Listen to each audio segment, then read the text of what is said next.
Иначе јас сум Ераклија на мал фудбал, играв пред некој ден мал фудбал и како се падна, немавме голман, застанав да бранам. Која Јоцо снагата, другар ми играше од спротивната екипа, го гледам, прима топка тамо на центар и почиња Меси, Меси, Меси, Меси, Меси, Меси, Меси, Меси. Ми влезе у 6 метра, леле луѓе, ко ми ја пукна со волеј.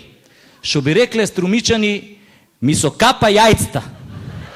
Особено левто. А јајцето ми стана као јајце, али од ној. Шом го видов, сватив шо значи она која на некој што ти досадува ќе му кажеш ај откачи се ми ги отече јајцата.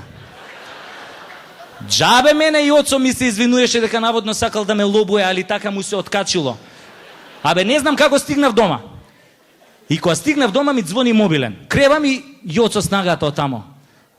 Бате, многу ми е жал за твојот лев ташак. Али види, на клиника работи кум од Борче, па можеш утре да отидеш кај него, он ќе те однесе да те провери куролог. Викам, да ме провери кој?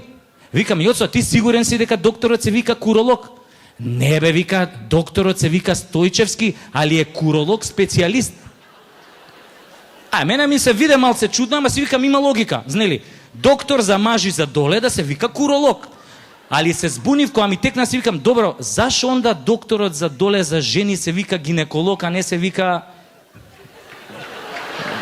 Знаете да како. И јас следниот ден нели идам у болница, ме пречека тој кум Борче, ме однесе као овој уролог. Значи, една буква чудо прави. Ме однесе кај него, овој ми вика соблечи се, јас се соблакам и со рацете вака. Он ме гледа и ми вика, зашо се држиш бе со рацете доле? Абе му викам, докторе, дедо ми има кажано, кај доктор со празни раце не сиде.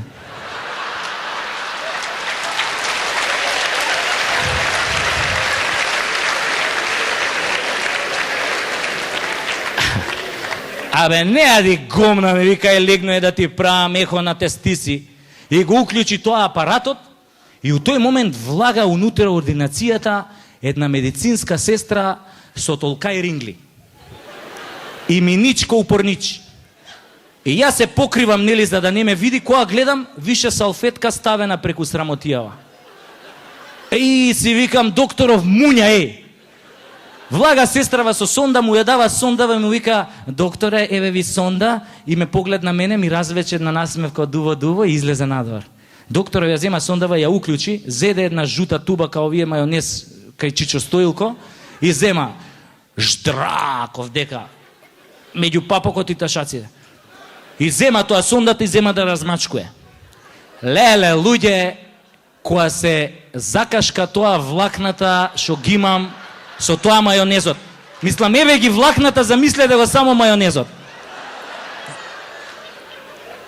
Абе, таков улепен не сум бил од тинеџерски денови, која голем хит беше Трейси, ние ти се восхитуеме.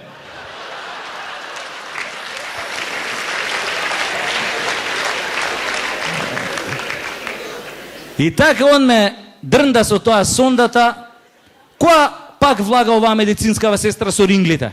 Како влага, ја викам, чекај да го покријам Стојко да не го види како се брчка у тоа гелот, која гледам па салфета стаена.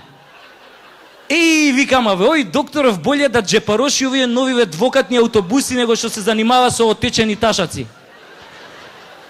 Влага сестрава, носи друга сонда и вика, докторе, сондата што ја имате од први спрата, таму апаратот е Хитачи, али вчера го замениле со овој апаратот трети спрат што е Сименс, а вие работите на апарат Грундик, затоа дајте ми ја таа сонда што е Хитачи, а ќе ви ја дам оваа од Грундик. Докторот вака ја погледна, сестра виде не виде, ми се насмеа па и искочи надвор. Докторов тргна по неа да заклучи врата, али виде дека нема клjuč. Се врати назад, седна до мене и па почна со сондата. Како почна сестра со рингливе, па влага внатре. И држи клjuč у руке му вика, докторе, донесов клjuč од ординацијата, у случај некоја будала да не влезе, нема смисла пациентот лежи гол тука да не му стане незгодно. Леле, луѓе, докторов која срипа, кога ја крена на клоци, ко почна да ја пцуе на најселјачки начин, Мамицата мамина да ти ја ебам. Научи се еднаш да тропнеш на врата уста да те ебам. Гледаш дека имам пациент тука и негов гъз да го ебам. Сум го намачкал со гел, ако му се стврдне гелот ќе ми треба длето и чекам да му ги ослободам ташасите. И ја која слушнав дека ќе ме ебе у гъз, си викам, овој ненормален може стварно да ме ебе. Викам, не за друго, него шо ако додека ме ебе ми пукнат сега хемороидите од прва категорија. Треба да ја вратам приказнава назад. И на брзина се облеков и на искачање само иземав бројот мобилен на оваа сестрава, која ќе ми спласне отоков за да можам да и се јавам. И така, бегање дома. Али, шом стигнав у влез, го сретнем Миле Шпон. И му викам, кај си бе Миле, шо има ново? Комшо, ми се роди керка, сам ја правев. Аман бе, викам, честито. Да бе, вика, личи и на мене и сега можам на сите комши комотно да им викам добар ден. А ти, вика, комшо, како си? Никако, викам, Миле, мене ми отечен ташаков и изгледа нема лек. Има, комшо, има лек. Од баба ми со джвакано лепче. Луѓе, тој ден отидов дома, штрбнав од средината на лепчето, го изджвакав, го залепив на ташакот и така 3 дена. На третиот ден отокот ми спласна. И од тогаш, секојаш кога ќе видам доктор, му викам, не ме лечи, докторе, жити мајка.